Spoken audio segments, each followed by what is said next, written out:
चलिए शुरुआत करते हैं आज देश का सवाल की, और मैं हूं अबुल नसर इकबाल। जैसे जैसे 2024 की सियासी सरगर्मी बढ़ती जा रही है, वैसे वैसे कौन किसके खेमे में रहेगा, कौन झटका देगा, इसको लेकर लगातार अटकलों का बाजार भी गर्म होता जा रहा है। दरअसल नीतीश कुमार लगातार विपक्ष के बड़े नेताओं से मुलाकातें कर रहे हैं और एकजुट करने की पूरी कोशिश में हैं।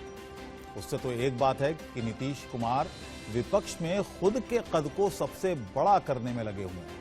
वहीं मौजूदा वक्त में महाराष्ट्र की सियासत में जो हो रहा है वो वाकई चौंकाने वाला है। शरद पवार जिस तरह से कह रहे हैं कि आज महाविकास अघाड़ी में हैं, कल होंगे या नहीं पता नहीं। इस बयान के कई मायने हैं, बड़े मायने हैं। अब क्या होगा क्या नहीं ये आगे की बात है, लेकिन एक बात तो तय है कि आने वाले दिनों में विपक्ष की सियासत में बड़ा बदलाव देखने को मिल सकता है। अब से कुछ देर बाद नीतीश और अखिलेश प्रेस कॉन्फ्रेंस करने वाले हैं। वहीं अखिलेश यादव से मुलाकात करने से पहले नीतीश कुमार ने ममता बनर्जी से मुलाकात की। मुलाकात के बाद दोनों नेताओं ने क्या कुछ कहा था, पहले वो सुनेंगे और बाद में चर्चा करेंगे।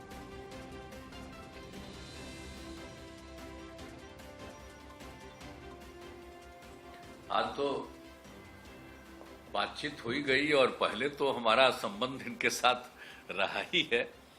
आना जाना यहाँ से हमारा बराबर होता था, तो कुछ वर्षों से तो आ ही नहीं पाए। इनसे बात हुई और आज यहाँ आने का मौका मिला तो बड़ी खुशी की बात हुई। यहाँ सब कुछ देख रहे हैं कितना इन्होंने और डेवलप कर दिया है, तो इन सब चीज़ों को और बाकी जो हम लोगों की बातचीत भी हुई है, और वो बातचीत मुख्य रूप से यही है कि हम सब लोगों को ज़्यादा से ज़्यादा सब पार्टियों को मिल करके अगला जो पार्लियामेंट का चुनाव होगा तो उसके लिए सब लोग उसके पहले पूरी तैयारी करें और सब लोग आपस में बैठ करके बातचीत करें और आगे का सब कुछ तय करें कि जो कुछ भी आगे करना है वो देश के हित में होगा। नहीं, नीतीश जी आई हुई है, तेजस्वी भी साथ में आई हुई है और नीतीश जी का मिनिस्टर भी आई हुई है।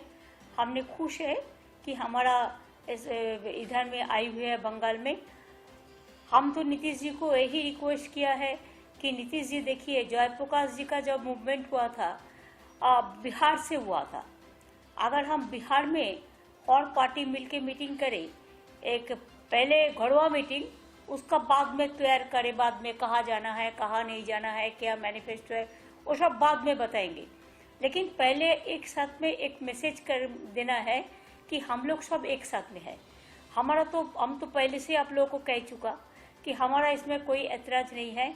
हम चाहते हैं बीजेपी जीरो बन जाए, बहुत बड़ा हीरो बन गया, कोई कुछ नहीं करके मीडिया का सपोर्ट में और नैरेटिव बना के, खाली झूठा बात कह के, फेक वीडियो बना के और फेक बात करके और गुंडा गद्दारी करके, ऐसा नहीं चल सकता है। तो इसी के लिए नीतीश जी सबको साथ बात करेंगे, हम भी बात कर रहे हैं, तो एक साथ में मिलके हम लोग चलेंगे। हमारा कोई पर्सनल ईगो का कोई बात नहीं है, हम कलेक्टिवली एक साथ में काम करने चाहते हैं।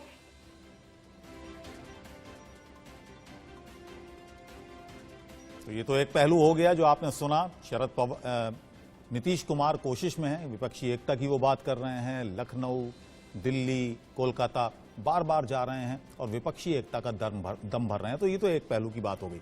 अब इसका एक और पहलू देखते हैं। एक तरफ शरद पवार महाविकास अघाड़ी में फूट का इशारा कर रहे हैं, तो वहीं संजय राउत गठबंधन में एकता का दम भर रहे हैं। आपको सुनवाते हैं। अघाड़ी रहेगी, पवार साहब ने जो कहा है उसका विपर्यास किया जा रहा है। इस महाविकास अघाड़ी के कर्ता धर्ता जो है प्रमुख नेता, उसमें उद्धव ठाकरे जी है, राहुल गांधी जी थे उस वक्त, हाँ, और माननीय पवार साहब थे, आज भी है और रहेंगे। 2024 में हम एक साथ चुनाव लड़ेंगे। ये पवार साहब की भूमिका कल थी, आज भी है और आगे भी रहेगी। और इस मामले में कांग्रेस का भी रिएक्शन आया है। प्रमोद तिवारी ने शरद पवार को लेकर क्या कहा, आइए सुनते हैं।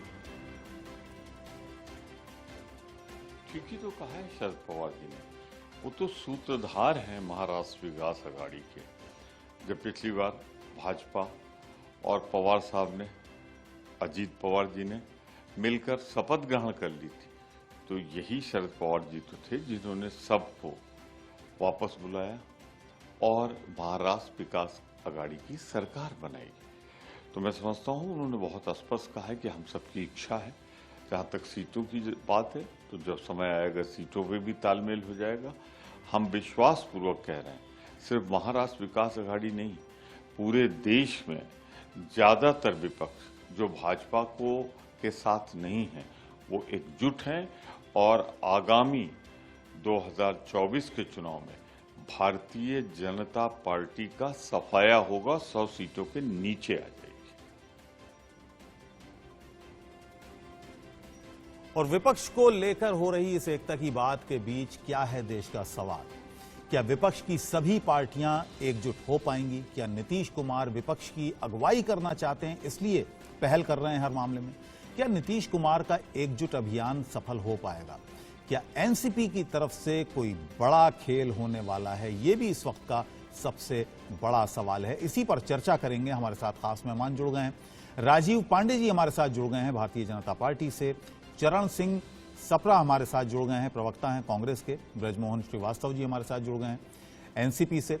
संजय गुप्ता नेता शिवसेना के हमारे साथ जुड़ गए हैं और नासिर सलीम हमारे साथ प्रवक्ता हैं समाजवादी पार्टी के। तमाम लोगों से हम बात करेंगे। बीजेपी से शुरुआत करते हैं। राजीव जी, जिस तरह से लगातार विपक्षी एकता की बात हो रही है, सरगर्मियां तेज हो गई हैं। नीतीश कुमार आज उन्होंने 2 मीटिंग्स की हैं, अखिलेश यादव से भी मीटिंग की, ममता बनर्जी से भी मीटिंग की। इससे पहले दिल्ली भी आए थे वो, राहुल गांधी से भी मुलाकात की, मल्लिकार्जुन खड़गे से उन्होंने मुलाकात की और बताया जा रहा है कि सब कुछ बिल्कुल सेट हो चुका है।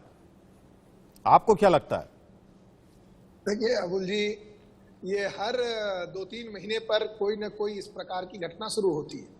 अगर आपको याद हो, केसीआर साहब बिहार चले गए थे और बिहार में जाकर के उन्होंने नीतीश बाबू को पकड़ लिया। अब नीतीश बाबू उनको बोलने नहीं दे रहे थे, वो रुक नहीं रहे थे। ये आपको अगर नहीं, खतरा तो है ना आपके लिए? विपक्षी एकता आपके लिए खतरा तो है। अबुल जी, आपने मुझसे सवाल पूछा है, मैं जवाब दे रहा हूँ ना। जी, कम से कम जी, 1 जी। मिनट का समय तो दीजिए। मेरा कहना है ना कि इस प्रकार का जो है ना कि जिस प्रकार का जो बनाने की बात चल रही है, और भाजपा के लिए बिल्कुल खतरा नहीं है। क्योंकि अगर आप 2014 और 2019 का भी चुनाव देख लीजिए तो हर जगह भारतीय जनता पार्टी के खिलाफ एक कैंडिडेट से हमारी लड़ाई हुई। जैसे आपने बिहार में देखा, उस समय आरजेडी गठबंधन के नेतृत्व में हमारे अगेंस्ट पूरा विपक्ष एक था, कांग्रेस भी उसके साथ थी। अगर आप उत्तर प्रदेश चले जाइए तो एक समय तो यह हुआ कि बहन कुमारी मायावती जी और अखिलेश यादव जी साथ में लड़के हमारे खिलाफ चुनाव लड़ लिए। एक बार 2 लड़के का कैंपेन चला लिए। नहीं, उपचुनाव में लड़े थे वो उपचुनाव में लड़े थे। नाना उपचुनाव नहीं, मेन चुनाव में लड़े थे। आपको याद नहीं है? 2019 में दोनों साथ में मिलकर के सपा बसपा चुनाव लड़े थे। इसलिए सपा को 10 सीट आया और बसपा को 10 सीट आया, सपा को 5 सीट आया। उसमें से 2 चुनाव हार गए, उपचुनाव अलग बात है। और उससे पहले विधानसभा में राहुल गांधी और अखिलेश यादव जी साथ में 2 लड़के आ गए थे साथ में। तो देखिए, बीजेपी के खिलाफ ये 2 धड़े का चुनाव होगा अबुल जी। एक बीजेपी और हमारे जो गठबंधन के साथी हैं और एक अपोजिशन। तो ये जो ये कर रहे हैं ना, इनके अपने बीच में इतना डिफरेंसेस है। जैसे अभी आपने प्रमोद तिवारी जी को पूछा कुछ, जवाब उन्होंने कुछ दे दिया। भाई उन्होंने कह रहे हैं आज एमबीए है, कल रहेगा कि नहीं रहेगा पता नहीं। जी, इस पर भी मैं आऊंगा और ये कितना बड़ा झटका है शरद पवार की तरफ से, कितना बड़ा झटका है विपक्षी एकता को लेकर। सप्रा जी को मैं शामिल करता हूं। चरण सिंह जी, अरे यार, कांग्रेस का अभी तक कोई स्टैंड नहीं है। मैं आपके पास आऊंगा। जी, आदमी का कुछ आपने सुना नहीं। सबको पहले मैं शामिल कर लूं, चले गए। मैं सबको शामिल कर लूं, पहले सबके कमेंट्स ले लूं, उसके बाद फिर मैं आपके पास आऊंगा। चरण सिंह जी, विपक्षी एकता की बात हो रही है लेकिन अभी भी किसी पार्टी का, जितने भी पूरा विपक्ष है, किसी का भी स्टैंड क्लियर नहीं है। देखिए, ऐसा है कि अगर आप पिछले 1-2 महीने से जो विपक्षी पार्टियां या विपक्षी नेता आपस में मिल रहे हैं, अगर इसका जायजा लेंगे तो आपको एक बात तो समझ में आ रही है कि सारी विपक्षी पार्टियां मिल करके भारतीय जनता पार्टी का जो कम्युनल एजेंडा है इसके खिलाफ एक होकर के खड़े हैं। और फिर दूसरी बात, जो अडानी के विषय में भी आपने देखा कि 20 पार्टियां मिल करके जेपीसी की डिमांड कर रही थी।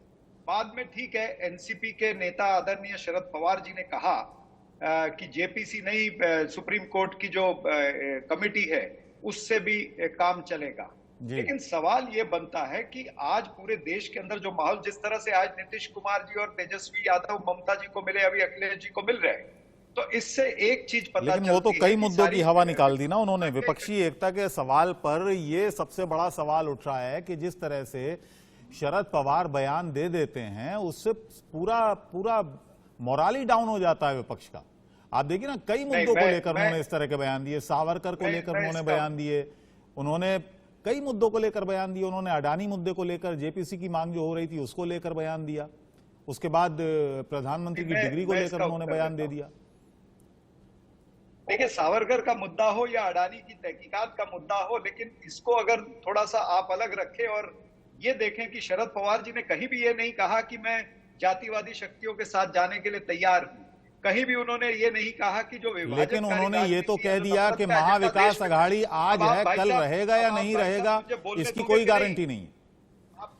इकबाल जी, आप मुझे बोलने दोगे कि नहीं दोगे? जी जी जी, बोलिए आप। जितना आपको पता है उससे ज्यादा मुझे पता है ना। बिल्कुल मैं बोलिए महाराष्ट्र में आप, रहता हूं। आपको इसीलिए मैंने मैं बुलाया है। आपको जब आपको उत्तर दे रहा हूं ना सही से, तो उत्तर सुनने की क्षमता रखिए ना। आपने 2 प्रश्न पूछ लिए जी जी 10 सेकंड में, तो उत्तर ये है उसका कि आदरणीय शरद पवार साहब बहुत ही वरिष्ठ नेता हैं। महाविकास आघाड़ी उनकी ही संकल्पना थी, उन्होंने ही बनाई है, और महाविकास आघाड़ी का एक मजबूत स्तंभ होते हुए वो कहीं महाविकास आघाड़ी से दूर नहीं जाने वाले, ये भी मैं आपको बताता हूं।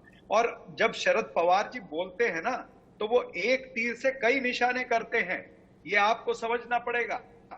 अगर शरद पवार जी का ये वक्तव्य आया है तो ठीक है। आप उसका एक इंटरप्रिटेशन बोल रहे हैं, मैं दूसरा इंटरप्रिटेशन भी कर सकता हूं ना, कि हो सकता है शरद पवार जी ने ये अपने उन तमाम सारे नेताओं को रोकने के लिए ऐसी स्टेटमेंट दी हो कि जो बॉर्डर पर खड़े हैं, ऐसे भी तो हो सकता है। चलिए, तो ठीक आदरणीय है। शरद अच्छा। पवार जी जब बोलते इन्होंने हैं मान लिया, तो वो इन्होंने कई मान लिया कि परिप्रेक्ष्य में प्रॉब्लम बोलते है हैं, कई NCP। परिप्रेक्ष्य में बोलते हैं।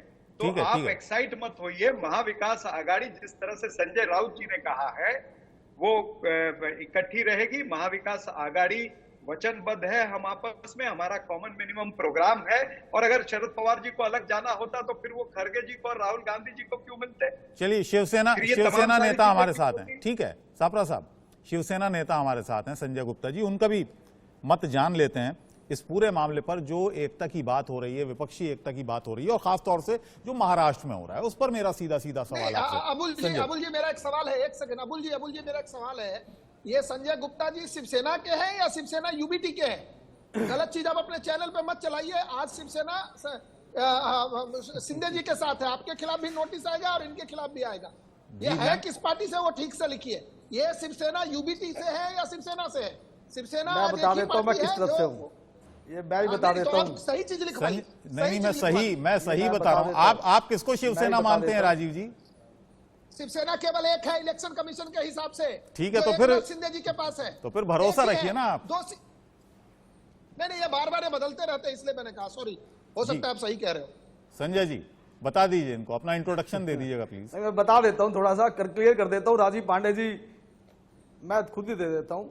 देखिए, हमें जब शिवसेना का प्रवक्ता का पत्र दिया गया था तो उस वक्त शिवसेना एक थी 2019 में, तो उस वक्त हमारा गठबंधन जो है बीजेपी के साथ हुआ करता था। और हमारा मानना यही है कि जिस तरह से बाला साहब ने 25 साल बीजेपी के साथ गठबंधन होने के बाद कभी किसी दूसरी पार्टी के साथ गठबंधन नहीं किया, तो हमारा मानना यह है कि उन्होंने बिल्कुल ठीक किया। और हम ठीक है तब। किसी गुट को अपना नहीं मानते, हम अपने आप को शिवसेना का नेता मानते हैं। हम बाला साहब के विचारों पे चलने वाले अपने आप को नेता मानते हैं। ठीक है, और हमारा मानना राजीव यह है जी, कि इंट्रोडक्शन मिल कांग्रेस गया? और एनसीपी के साथ गठबंधन करके एक गलती की गई।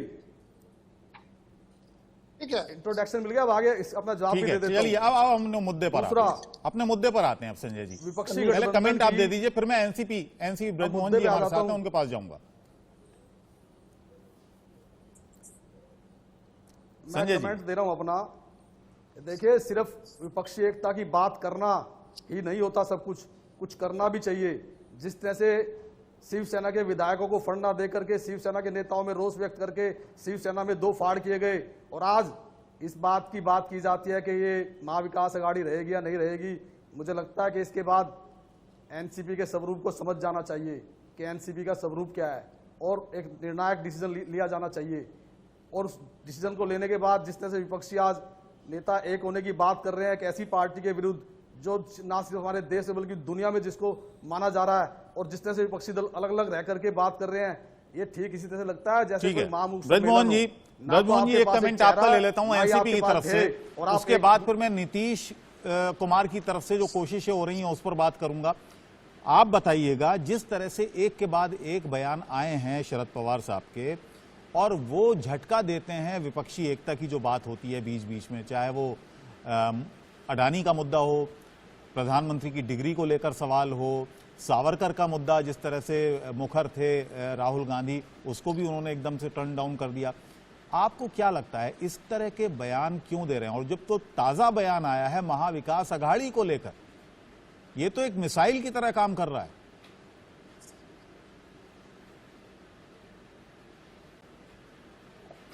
देखिए अबुल भाई, मैं बहुत स्पष्ट कर दूं राष्ट्रवादी कांग्रेस पार्टी के प्रवक्ता के रूप में कि महाविकास अघाड़ी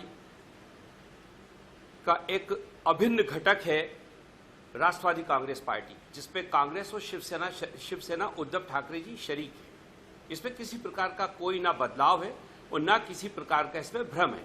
अब जो आदरणीय शरद पवार जी ने कहा, वो रेफरेंस चल रहा था कर्नाटक के चुनाव को लेकर, जिसपे कि भारतीय जनता पार्टी के नेता भारतीय जनता पार्टी को छोड़कर उनके पूर्व मुख्यमंत्री, उनके वर्तमान डिप्टी चीफ मिनिस्टर, उनके एमएलए, एमएलसी और उनके वर्तमान मंत्री बीजेपी छोड़कर अलग अलग पार्टियों से चुनाव लड़ रहे थे। उस मुद्दे पे बात उन्होंने की। उन्होंने कहा बिल्कुल राजनीति में ये होता है कि आज जो हो रहा है जरूरी नहीं कि वो कल भी हो। इसका ये मतलब कदापि नहीं है कि महाविकास अघाड़ी से के रेफरेंस पे उन्होंने इस बात को कहा है, लेकिन चूंकि ये बात उन्होंने कही है तो उनका स्टेटमेंट का एक वो पार्ट दिखाया जा रहा है जो इस समय भारतीय जनता पार्टी के हित में लगता है, पर हकीकत ऐसी नहीं है। महाविकास अघाड़ी का वजूद है। महाविकास अघाड़ी बहुत ही शक्ति के साथ, पूरी क्षमता के साथ महाराष्ट्र में खड़ी हुई है, काम कर रही है। हमारे जितने हमारी रैलियां हो रही हैं, किसी में 4 लाख, किसी में 5 लाख, किसी में 7 लाख लोगों की उपस्थिति हो रही है। तो मुद्दा यह है कि आज भारतीय जनता पार्टी को सबसे बड़ा खतरा महाराष्ट्र में महाविकास अघाड़ी की एकता को लेकर हो गया है, और इसी को लेकर भारतीय जनता पार्टी के जो भी सक्रिय उनका काम करने का तरीका है, उसके माध्यम से वो एक गलतफहमी फैलाने का काम कर रहे हैं। और मुझे लगता है कि महाराष्ट्र की जनता इस बात को बेहतर तरीके से जानती है। आदरणीय शरद पवार जी बहुत वरिष्ठतम राजनेता हैं, और खाली महाराष्ट्र के नहीं, पूरे भारत के वरिष्ठतम राजनेता हैं। ठीक है, मैं नासिर सलीम साहब को शामिल कर लेता हूं। कांग्रेस पार्टी भारतीय जनता पार्टी को मदद नहीं मिलने देगी, ये मैं स्पष्ट करना चाहता हूं। ठीक है, उनसे कमेंट ले लेते हैं। नासिर सलीम साहब, ये बताइएगा कि अभी बीजेपी के प्रवक्ता कह रहे थे कि न जाने पहले भी कितनी बार कोशिशें हुई हैं, विपक्ष एक हुआ है, लेकिन कोई जवाब किसी तरह का है नहीं विपक्ष के पास। जिस तरह से सरकार चल रही है, प्रधानमंत्री मोदी का फेस है, विपक्ष के पास क्या है? कई बार एक होने की कोशिश की गई, एक होकर चुनाव लड़े गए, लेकिन नतीजा क्या हुआ?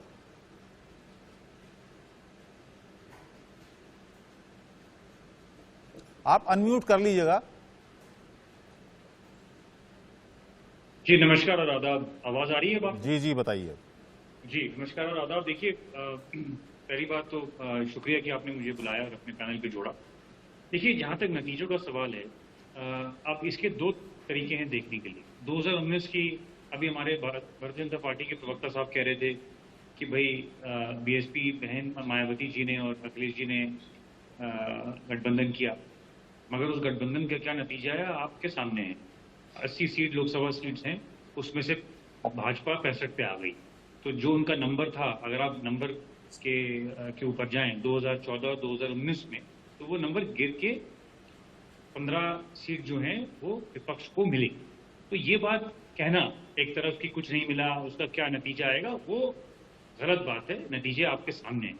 दूसरी चीज जो अहम मुद्दा ये है, देखिए आज के जो मुद्दे वो ये हैं जिसपे विपक्ष एक जुटा हुआ है, वो इसलिए है क्योंकि बहुत सारे मुद्दे, चाहे वो डिफेंस का मुद्दा हो, चाहे वो महंगाई का मुद्दा हो, चाहे वो बेरोजगारी का मुद्दा हो, चाहे वो महंगाई का मुद्दा हो, आज किसी मुद्दे पे आप उठें तो भारतीय जनता पार्टी उन अहम मुद्दों पे जवाब देने के लिए तैयार नहीं है।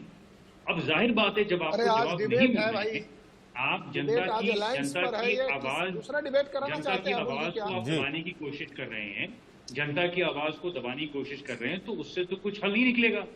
आप पार्लियामेंट में जब जेपीसी मांगी जाती है, आप लोगों को सस्पेंड कर देते चलिए हैं। चलिए उसकी आप बात उन पे करेंगे, ईडी मुद्दों और की बात ईडी यहाँ जला पर, देते हैं। मुद्दों की बात हम यहाँ पर, नासिर साहब हम यहाँ पर बात कर रहे हैं विपक्षी एकता की, कितनी सफल होगी। मैं राजीव जी आपके पास आऊंगा, देखिए, मैं वही बता रहा था मैं आपको चरण कि सिंह जी के पास विपक्षी जाऊंगा एकता- पहले। विपक्षी नासिर साहब एकता एक सफल मिनट, इसलिए एक रहेगी। मिनट आपके पास आऊंगा मैं, मेरी अबुल जी मेरी बात सुनिए, अबुल जी मेरी मैं बात आऊंगा आपके इसलिए पास। रहेगी। पहले तो आप तीन मैं विपक्षी आपको लोगों बताऊं। को बिठा करके मुझे कम समय दे रहे हैं, तो मुझे डिबेट नहीं करना है। विपक्षी- नहीं देखिए आप मेरे समय लिए सबको शुरुआत मिलेगा। आपके- राजीव जी आप आपने ऐसे कहाँ समय दिया नहीं, मुझे? आप आपने ऐसे तो समय नहीं ले पहले सकते आपने ना, मुझे काट दिया। आप शांत तीन रहिए, लोगों को- मैं आऊंगा आपके तीन पास, विपक्षी लोगों को आपने बिठाया हुआ है, मैं आऊंगा आपके विपक्ष के पास। तीन नेताओं को बिठाया भाजपा के खिलाफ। मैं आप आपके मुझे समय दे रहे हैं और कह रहे हैं मैं चरण सिंह जी के पास जा रहा हूं, तो अगर आप मुझे मेरी जरूरत नहीं तो अरे आप बुलाइए टीवी पे। शिवसेना तुम्हारे साथ में भाई। मैं आपके पास आऊंगा। बहुत गलत बात है ये आपकी। आप मैं- मेरे से शुरू राजीव किए, पांडे इसके जी बाद ठीक कह रहे हैं। समय नहीं दिया, शिंदे गठ 50 वाले सेकंड मैं राजीव समय पांडे दिया जी की सर। बात से सहमति रखता हूं। मैं समझ नहीं पा रहा हूँ, आप क्या वजह है आपके उत्तेजित होने की, आपने बताइए। 40 सेकंड मुझे नहीं दिया, आपने मुझे 40 सेकंड नहीं दिया।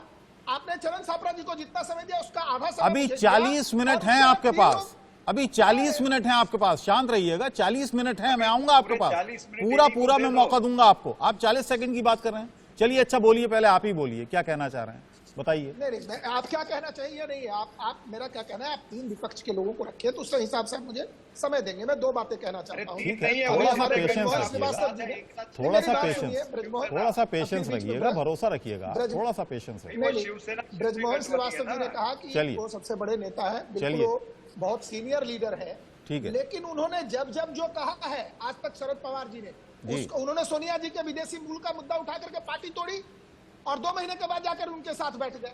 वो जो बोलते हैं वो करते हैं, ये समझना बड़ा मुश्किल काम है। लेकिन उनकी इस बात से, देखिए बीजेपी तो नहीं कुछ कर रही है एनसीपी पे, एनसीपी का इंटरनल मसला है। अब बीजेपी को तो आप ब्लेम नहीं कर सकते। इस परिस्थिति में आप विपक्षी एकता की बात करें, अभी केसीआर वाली एकता कहाँ गई?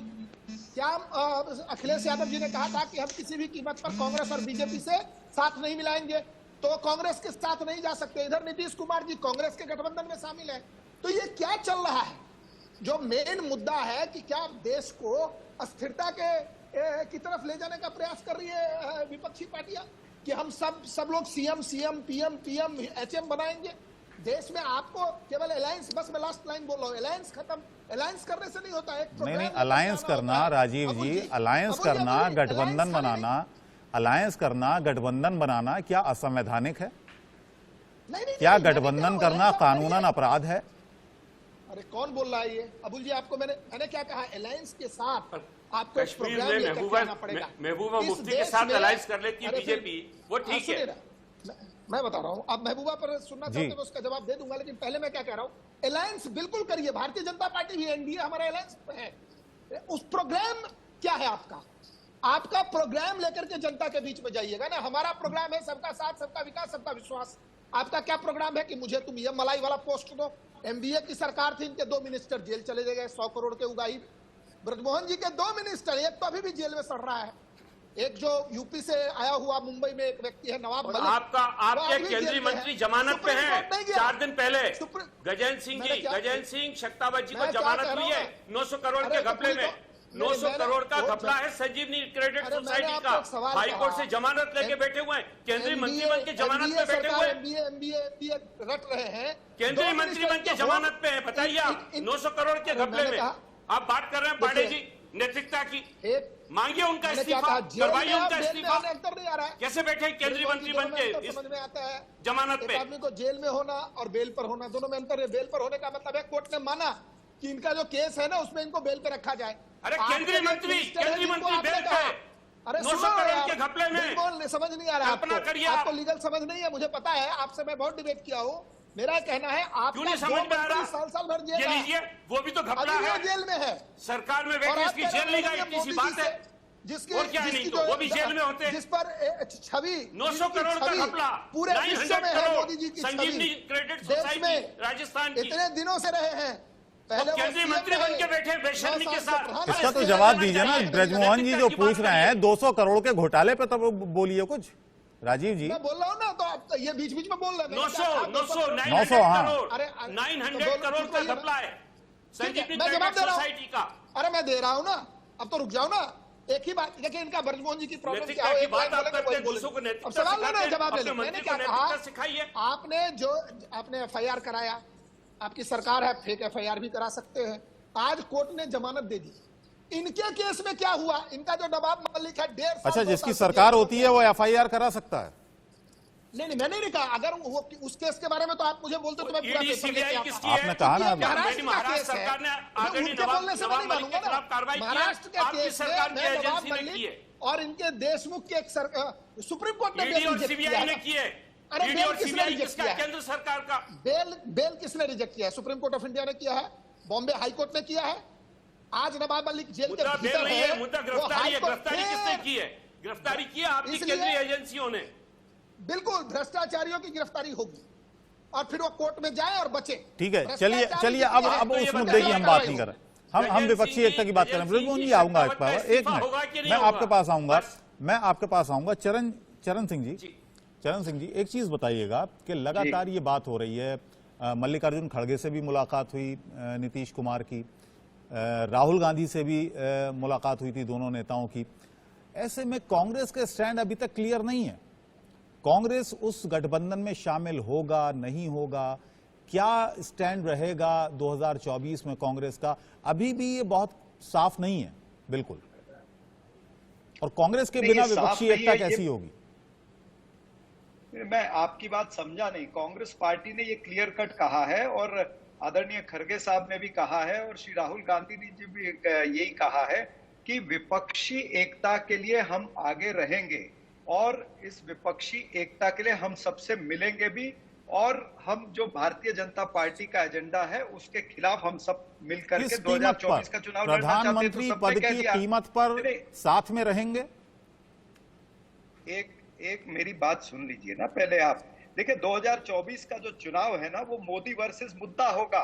भारतीय जनता पार्टी चाहती है कि चेहरों की लड़ाई हो, लेकिन ये लड़ाई होगी मोदी वर्सेस मुद्दा, जो 2004 में हुआ था, जब उस समय भी अटल बिहारी वाजपेयी एक बहुत बड़ा चेहरा थे, इनकी शाइनिंग इंडिया कैंपेन चल रही थी। तभी भी सारे मीडिया और सारी भारतीय जनता पार्टी ये कहती थी कि विपक्ष के पास में कोई चेहरा नहीं है।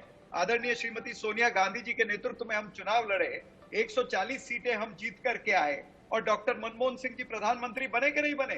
तो विपक्ष के पास में चेहरे हैं। कौन बनेगा प्रधानमंत्री? चलिए, आपका प्रधानमंत्री पद कौन, देश के सामने किसको मिलेगा आपके हिसाब से? भाई एक मिनट, पूरी बात होने दीजिए कि देश के सामने मुद्दा ये है कि आज महंगाई कौन कम करेगा, बेरोजगारी कौन कम करेगा, चीन को ला के कौन दिखाएगा, ये तमाम सारे मुद्दे हैं देश के सामने। तो 2024 की लड़ाई जो होगी वो मोदी वर्सेस मुद्दा की लड़ाई होगी और यही भारतीय जनता पार्टी इससे डरती है। भारतीय जनता पार्टी मुद्दों पर चर्चा नहीं करना चाहती, वो विपक्ष में विभाजन करके अपनी राजनीति करना चाहती है। लेकिन जिस तरह से नीतीश कुमार जी आगे बढ़े हैं और जिस तरह से शरद पवार जी भी इसी दिशा में लगे हैं और आदरणीय राहुल गांधी जी और खड़गे जी भी विपक्षी एकता चाहते हैं, आपको बता दूं 2024 के अंदर बिल्कुल विपक्ष की एकता होगी। हो सकता है कि कुछ एकता पहले ना हो, तो वो पोस्ट पोल अलायंस भी होते हैं जो एनडीए में भी हुए और यूपीए के समय में भी हुए। 2004 के अंदर कुछ अलायंस प्री पोल अलायंस हुए, कुछ पोस्ट पोल अलायंस हुए। तो इस तरह से 2024 रहेगा। लेकिन जो 67% वोट है जो बीजेपी, राजीव जी आ रहा हूं आपके पास, रुक जाइए, वो 67% वोट को हम इकट्ठा करने वाले हैं। वो 67% वोट जो है वो भारतीय जनता पार्टी पर भारी पड़ेगा, विपक्षी एकता होगी। ठीक है, आपने एक मिसाल दी, 2004 की आपने मिसाल दी, जिस तरह से इंडिया शाइनिंग का गुब्बारा फूटा था, इस बार वो गुब्बारा फूटने वाला है 2024 में। राजीव जी ये बताइएगा, इंडिया शाइनिंग की सापरा साहब ने मिसाल दी है कि जिस तरह से इंडिया शाइनिंग को लेकर बड़ा शोर था और कहा जा रहा था कि कांग्रेस के पास कोई पीएम का चेहरा नहीं है, लेकिन सोनिया गांधी के नेतृत्व में चुनाव लड़ा गया, 140 सीटें जीती और फिर यूपीए की सरकार बनी, मनमोहन सिंह प्रधानमंत्री बने। और यही हाल होना है। अभी से मुद्दों पर बात नहीं हो रही है, सिर्फ विपक्ष के चेहरों पर बात हो रही है, कौन प्रधानमंत्री बनेगा, विपक्ष में फूट की बात हो रही है। शरद पवार का कोई बयान आ जाता है तो उस पर गदगद हो जाते हैं। मुद्दों पर क्यों बात नहीं कर रहा है? अबुल जी, अगर आप मेरा इसी चैनल पे अभी का अगर आप बयान रिवाइंड करके देखेंगे तो मैंने कहा था कि प्रोग्राम क्या है, अपोजिशन कौन सा प्रोग्राम लेकर के देश की जनता के बीच में आती है। अपोजिशन ले आएगी ऐसा प्रोग्राम तो जिन्होंने कहा, बहुत सारे 2004 गिना दिए ना में उन्होंने, महंगाई का प्रोग्राम गिना दिया, कहा सुन- बेरोजगारी मेरी का बात गिना सुन। दिया। अबुल जी, अब इनको अबुल जी, समझ ही अबुल जी, नहीं आ आपने मेरे रही से है। सवाल पूछा, मैं जवाब दे रहा हूँ। जी चलिए मैं दीजिए, जवाब हाँ दे रहा मैं तो हूँ, बीच में आपको आपसे समझ पूछ में रहा हूँ, नहीं आ आपसे ही रहा पूछ है रहा ना? हूँ, आपसे ही पूछ रहा हूँ। आपको समझ कितनी आ रही है? मैंने मुद्दों के चरण सिंह साथ सापड़ा इनको जी, बता दिया। कौन सा चीन का मुद्दा? महंगाई आप का लोग मुद्दा, करप्शन, बेरोजगारी का सुनिए, मुद्दा बता दिया। 2004, अरे लाल अरे आंखें नहीं, वो दिखा नहीं मुद्दा, पा रहे हो। अरे मुद्दा और अडानी के प्रोग्राम में ऊपर आपको समझ में JPC नहीं आ रहा लगा पा रहे है। हो। देखिए, आप कांग्रेसी हैं, भ्रष्टाचार की बात आपको करते समझाना हो। मुश्किल है। कर्नाटका देखिए, ऐसा है कि जब राहुल गांधी जी को नहीं समझा सकते, आपका भ्रष्टाचार आप चल रहा है, आपको किस पता है ना? प्रोग्राम को ला करके देश को आगे ले जाएंगे? 2004 में जब सरकार बनी सोनिया गांधी जी की, तो क्या हुआ? इस देश में आपके कई मिनिस्टर जेल चले गए, कई महीने जेल चले गए। लेके पांव तक लिप्त अरे हो। चरण, जब आप बोल रहे थे, आप सीनियर आदमी हो, मैं कुछ नहीं बोल रहा हूँ, मैंने एक शब्द नहीं बोला। आप जब क्या मैं बोला, बातें कर अबुल रहे जी, हो? ये कोई तरीका है क्या? हमको जब मैं ये हमको बोल रहा था, मत मैंने एक शब्द सिखाइएगा। इनको बोला क्या? चरण सिंह सापड़ा, जब तुम बोल रहे तो थे, मैंने बोलिए, एक शब्द बोला क्या? मुद्दे- आप आराम से बात करिए, मैं मुद्दे अपने पर समय की बोलिए। बात कर रहा हूँ।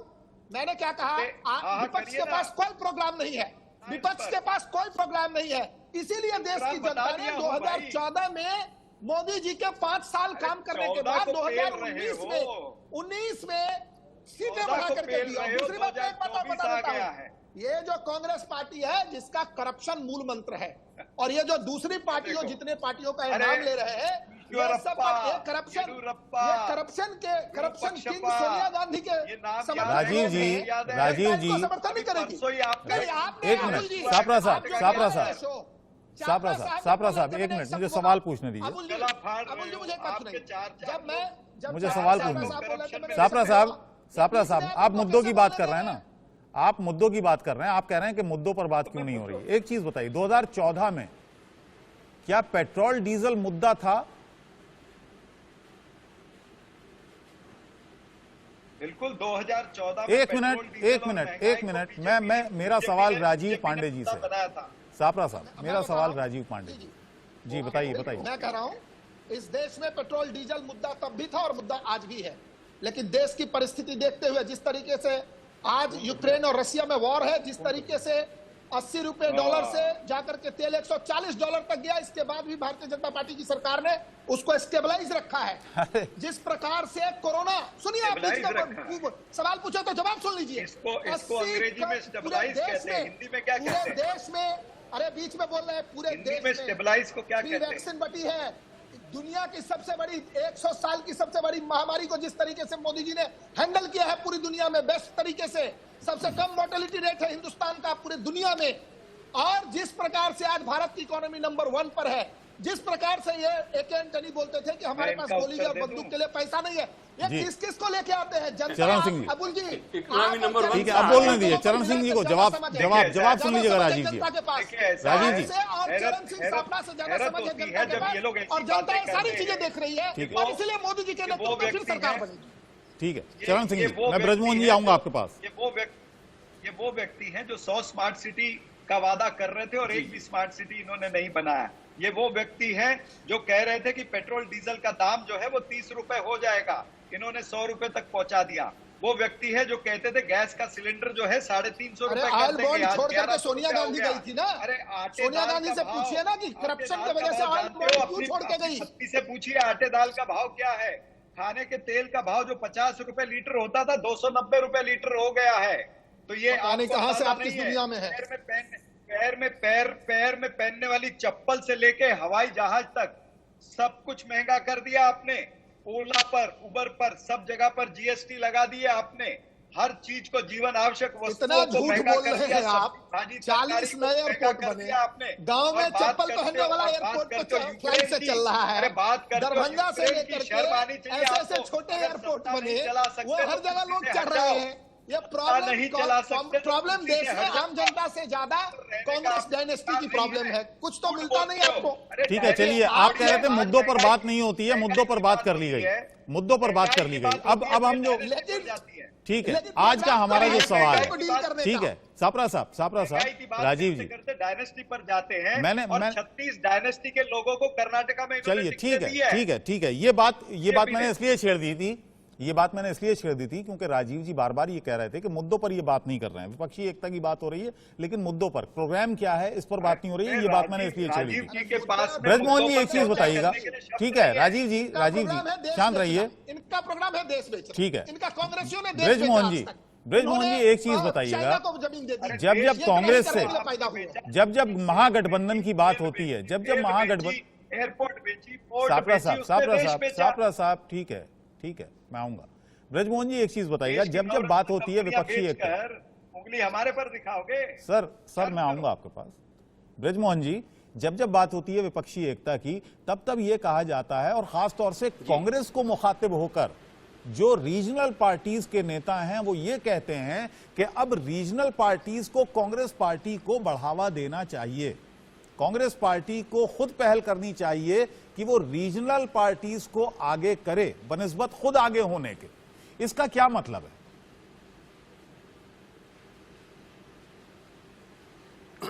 देखिए, पहले तो इस बात को स्पष्ट रूप से समझना पड़ेगा कि भारत में 12 करोड़ वोट कांग्रेस को मिले थे 2019 के चुनाव में बीजेपी के मुकाबले, और वही एक ऐसी पार्टी है जो पूरे मुल्क में जिसके पास अपने खुद के उम्मीदवार हैं। लेकिन जो क्षेत्रीय दल है, क्षेत्रीय दल का जो नेतृत्व है वो वहां पर इतना मजबूत है कि वहां भारतीय जनता पार्टी के पास कोई चेहरे नहीं है। उदाहरण के लिए, अगर आज मोदी जी पश्चिम बंगाल नहीं जाते हैं तो ममता बनर्जी जी के मुकाबले भारतीय जनता पार्टी के पास कौन सा चेहरा है, आप बताइए।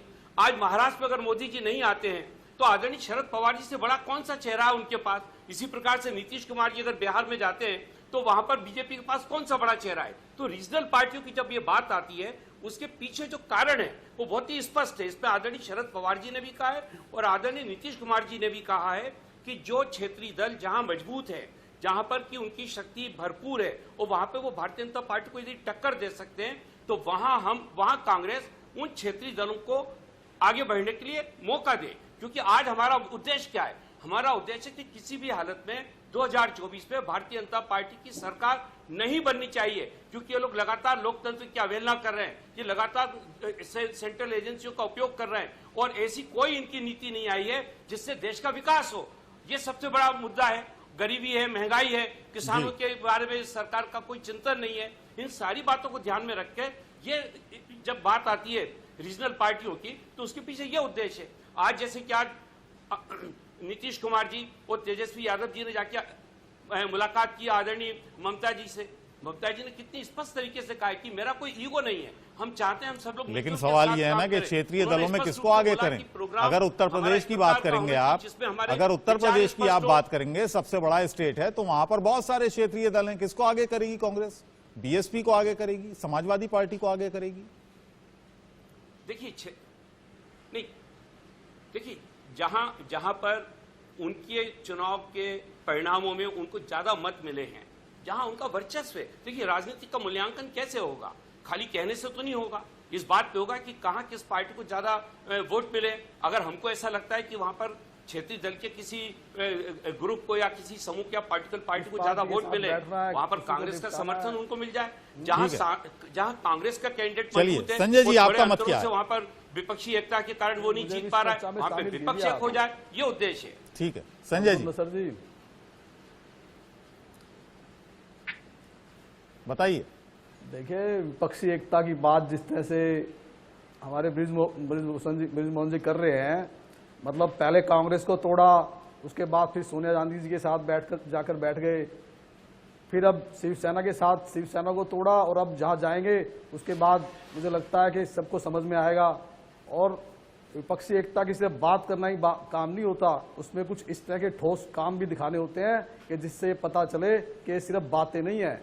एक तरफ तो होम मिनिस्ट्री से शिवसेना पर इस तरह से वार किए गए, पालघर के साधुओं की हत्या जिस तरह से हुई पुलिस की मौजूदगी में, उसके बाद किसी भी तरह का कोई इस तरह का बयान नहीं आने दिया गया, ना आया, कि जिससे कि हिंदू समाज में ये बात आती कि पालघर के साधुओं की हत्या में सरकार को बहुत ज़्यादा दुख है। इस तरह की कोई बात नहीं आने दी। और जिस तरह से फंड का इस्तेमाल किया गया एनसीपी के द्वारा, और जिस तरह से फिर शिवसेना के विधायकों में रोष हुआ, और जिस तरह से टूट हुई, और आज फिर वो किस गुट में जाने की बात कर रहे हैं, उनको सपोर्ट करके मेरे ख्याल से इस बात को समझने के बाद अच्छा, आप किस शिवसेना के करीब हैं संजय जी? कि उद्धव जी विपक्षी दलों के साथ होंगे। अभी उनका तो पार्टी का नाम, मुझे लगता है 2024 के इलेक्शनों में उद्धव जी मोदी जी के साथ ही होंगे।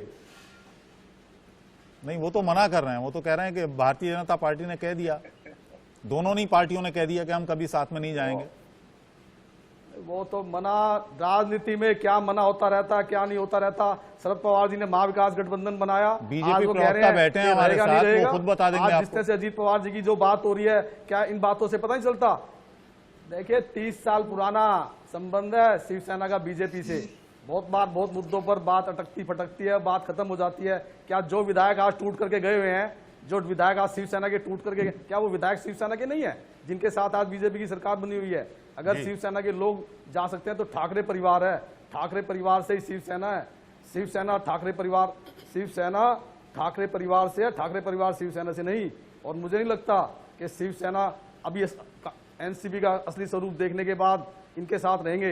ये महाविकास आघाड़ी शरद पवार जी ने ठीक कहा है कि रहेगी नहीं रहेगी पता नहीं, और शरद पवार और उसके बाद उद्धव जी कहाँ रहेंगे ये भी दिख जाएगा आप सभी। ठीक है, बिखराव बहुत ज्यादा है जिसके साथ उसके अपने सापरा साहब, बिखराव बहुत ज्यादा है, समेटने में काफी वक्त भी लग जाएगा और ये सिमटेगा या नहीं सिमटेगा पता नहीं। विपक्षी दल जिस तरह की बातें कर रहे हैं अब्दुल नजर जी, बिना किसी एक नेता, बिना किसी एक चेहरे के हुए, बिना किसी ठोस मुद्दे के हुए, इनकी बातें ठीक इसी तरह से है जैसे एक महामुख सम्मेलन में अपने आप को साबित करने की कोई कोशिश करता है। सापरा साहब की बात सुन ली। नहीं, संजय जी तो इसी में साहब ने मेरी ये बात जाने नहीं दी, मतलब मेरी बात पूरी होने देते आप। सापरा जी, आप कहते हैं कि हम विपक्षी दल को बना रहे हैं आप, मतलब एक मुद्दा सही भी तो लेके आइए आप। एक तरफ तो बीजेपी पार्टी है, प्रधानमंत्री नरेंद्र मोदी साहब का चेहरा है जिसका कोई टूट नहीं है ना देश में ना दुनिया में। जब दुनिया उनके साथ दोस्ती करना चाहती है, आप कहते हैं उनको कुर्सी से उतारेंगे। आप अगर कुर्सी से उतारना चाहते हैं तो मुझे ये बताइए कि चेहरा कौन सा है? एक व्यक्ति देश को संजय जी बोलने दीजिए, संजय जी सापरा साहब को बोलने दीजिए प्लीज। आप मुझे बताइए कि आपके पास चेहरा कौन सा है? अरे ये खुद ही संजय जी शांत रहिए है, इसे ये कंफ्यूज व्यक्ति है। ठीक है राजीव जी, आऊंगा आपके पास। अरे कांग्रेस पार्टी देश में कोई बची कहाँ है? देखिए 3 लोग बोलेंगे कुछ समझ में नहीं आया। उत्तर प्रदेश में नहीं, क्या है कांग्रेस पार्टी का क्या रोल है? प्रवक्ता को बीमारी है बीच में बोलने की। जी बताइए। मैं अपनी बात को रख रहा था, सापरा साहब बीच में। संजय जी शांत हो जाइए, आपने अपनी बात रखी। भाई अभी क्या संजय जी कितना पूरी डिबेट खराब करोगे क्या? आपको तो ये भी नहीं समझ में आ रहा कि उद्धव ठाकरे के क्या मतलब आप भी बोलने के लिए यहाँ पर के साथ में रहना है। अपनी बात को कहने के लिए तो ये भी बोल रहे थे, बीच में क्यों बोले आप इसी में आप ये बताइए। आप और कोई आपके अपने नेता आपके साथ नहीं है? कितने नेता आपको छोड़ के चले गए? आपके कारण हमारी पार्टी के कितने नेता हमको छोड़ के चले गए? आप कहते हैं विपक्षी एकता, महाविकास आघाड़ी को तो आप साथ रख नहीं सके। रैली चल रही है नागपुर में, रैली हुई अभी 1 तारीख को मुंबई के अंदर रैली है। बिना किसी ठोस मुद्दे के विपक्षी एकता रहेगी और रैली कामयाब होगी। और ऐसे लोग जिसको कोई आपकी अपनी डबली अपना राग, महामुख सम्मेलन है आपका। महामुख सम्मेलन के अंदर जिस तरह से लोग अपने आप को सबसे बड़ा मूख साबित करने की कोशिश करते हैं, इस तरह की मूर्खता का प्रमाण आप दे रहे हैं और कुछ नहीं कर रहे आप। सत्यानाश कर रहे हैं। अपनी पार्टी को एक करके रख लीजिए आप। चलिए नासिर साहब, ठीक है ठीक है ठीक है ठीक है राजीव जी आऊंगा आपके पास। नासिर साहब ये बताइए, समाजवादी पार्टी कितना तैयार है 2024 के लिए? फिलहाल तो अभी भी चुनाव में है, निकाय चुनाव चल रहे हैं। अपनी पार्टी को तो एक रख नहीं पाए, महाविकास आघाड़ी को। ठीक है शांत रहिए संजय जी, नासिर साहब को बहुत कम मौका मिला। कर क्या रहे हैं और फिर कह रहे हैं हम साथ हैं। किस तरह का साथ है ये? अरे कंफ्यूज्ड व्यक्ति, शांत रहो। मुझे बहुत कम मौका दिया आपने, मेरी बात को सही से जान दिया ने। मैं तो दोबारा बोलूंगा सारी बात। नासिर सलीम के पास तो मैं दूसरी बार जा रहा हूँ, आप सापरा बीच में बोलते रहे। ठीक है, एक नाथ शिंदे के पास जाना या उद्धव के पास जाओगे? नासिर सलीम जी को लीजिए, कोई दिक्कत नहीं है, लेकिन मिस्टर सापरा क्यों बोल रहे थे? चलिए इस पर मैं आपके पास आऊंगा। जो सापरा साहब का सवाल है कि आप शिंदे साहब के साथ हैं, उद्धव ठाकरे के साथ हैं, इस पर मैं आऊंगा, लेकिन पहले एक रिएक्शन नासिर सलीम का ले। मैं शिवसेना के साथ हूँ, ऐसा है। ठीक है संजय जी आऊंगा आपके पास। ये आप आराम से जवाब देना इस बात का, आप इस बात का आराम से जवाब देना पहले। इसका जवाब इसको ठीक है ठीक है शांत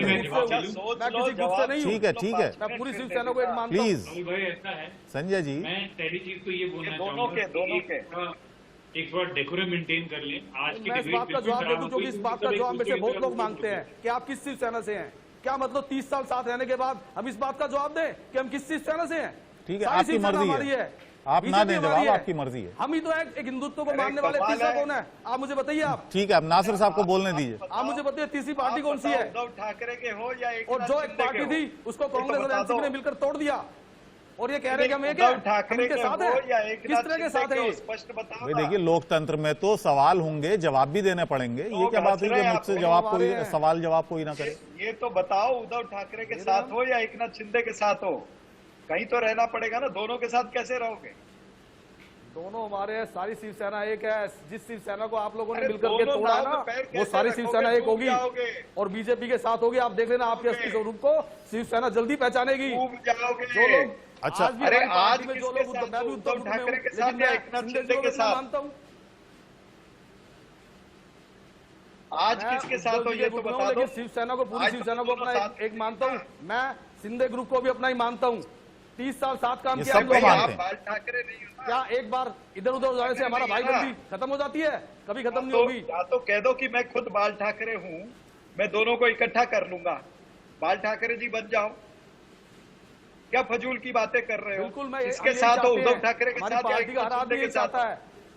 ये जिन कारणों से ये जो कारण आपने पैदा किए ना शिवसेना को अलग अरे करने भाई, के, वो कारण खत्म होंगे एक दिन। हमने कोई कारण नहीं पैदा किए। ये कारण आप लोगों ने उधर पैदा किए, पूछो, कांग्रेस और अमित एनसीपी शाह- ने। अमित कांग्रेस शाह, और एनसीपी को, नरेंद्र जिसको मोदी और बाला देवेंद्र साहब फडणवीस और उद्धव जी को हमेशा पूछो। गालियां देते रहे, हमेशा ठीक है, झूठे नासिर के साहब, बारे आप में बोलिए। देते रहे आपको। ठीक है। आप लोग कभी संजय जी, शिवसेना के संजय जी, आप जवाब नहीं देना चाहते हैं। आप कह रहे हैं सबके साथ हूं। हमेशा चप्पलों से मारने की बात। ये ठीक है कि आप हो सकता है पॉलिटिकली आप करेक्ट हो। मैं क्या ये बताइएगा नासिर साहब, आप बताइएगा। ये अपोलिटिकल व्यक्ति ठीक है। मैं इस बात को कह रहा हूं, विपक्षी एकता की हम बात कर रहे हैं, विपक्षी एकता की बात कर रहे हैं हम, सिर्फ महाराष्ट्र की बात आपका नहीं। जवाब आ रहा है। मैं आ रहा हूं आपके पास। नासिर साहब, एक चीज बताइएगा। तो विपक्षी एकता अपने साथ जो इनके लोग थे उनकी पार्टी को तोड़ दिया ठीक है, इन्होंने। मेरा और हम सवाल- विपक्षी एकता की बात करते हैं। मेरा सवाल एक तरफ तो अपनी नासिर पार्टियों साहब के से अपने है। साथ, इनके साथ जो आप गठबंधन के लोग शांत हैं, रहिएगा। आप उनको तोड़ रहे संजय हैं जी, संजय जी, आप शांत रहिएगा। आपको काफी टाइम मिल गया। नासिर साहब, ये बताइएगा कि जिस तरीके से बात हो रही है, बार बार इस बात की बात हो रही है, क्षेत्रीय दलों को आगे आना चाहिए, कांग्रेस को चाहिए कि क्षेत्रीय दलों को आगे आए। क्या आपको लगता है कि क्षेत्रीय दल इस पोजीशन में हैं कि वो लीड कर पाए, जहां तक देश का सवाल है? देखिए अभी भाई, मैंने पहले भी आपको जैसे बताया कि एकता उन मुद्दों पे आएगी जो जनता के मुद्दे हैं। तो जाहिर बात है, जब इकट्ठा आपकी पूरी की पूरी विपक्ष आएगी तो क्यों नहीं सक्सेसफुल प्राप्त होगा। आप बिल्कुल सक्सेसफुल रहेंगे, क्योंकि आज ये डिबेट नहीं होनी चाहिए कि कौन सी विपक्ष पार्टियां जुड़ रही हैं। आज डिबेट इस पे होनी चाहिए कि जो अहम मुद्दे हैं उसको, और वही एक वजह है जिसके कारण एकता होगी और सफलता प्राप्त होगी 2024 के चुनाव में। सबसे पहली बात मैं आपको बोलना चाहूंगा, जो मैं शुरू से कह रहा था, कि देखिए आज के जो मुद्दे हैं वो क्या है। बेरोजगारी, बेरोजगारी इतनी चरम पे पहुंच गई है जिसका हद नहीं। उत्तर प्रदेश में अगर आप, मैं खास करके बात बताऊं, आए दिन हर डिस्ट्रिक्ट में कहीं ना कहीं आवाज उठती रहती है। बेरोजगार रोड पे हैं, सड़क पे हैं। महंगाई, जैसे अभी हमारे चरण सिंह साफड़ा साहब ने बहुत अच्छी बात बोली। आप सिलेंडर, केरोसिन तेल, जो घर में चीजें हैं, जो अहम मुद्दे हैं, जनता के बीच के मुद्दे मैं बता रहा हूं आपको, वहां पे आप चलिए, ठीक है, घूम के देखिए तो आपको मिलेगा जैसे जैसी महंगाई। चलिए अगली डिबेट मुद्दों पर करेंगे। फिलहाल क्योंकि विपक्षी एकता को लेकर सरगर्मियां तेज थीं, लिहाजा हमने आज देश का सवाल भी इसी पर किया कि क्या वो विपक्षी संजय जी को एकता पूछ लो, कहां उद्धव तक के जाएगी। साथ है या एकनाथ शिंदे के साथ है, वो तो पूछ लो।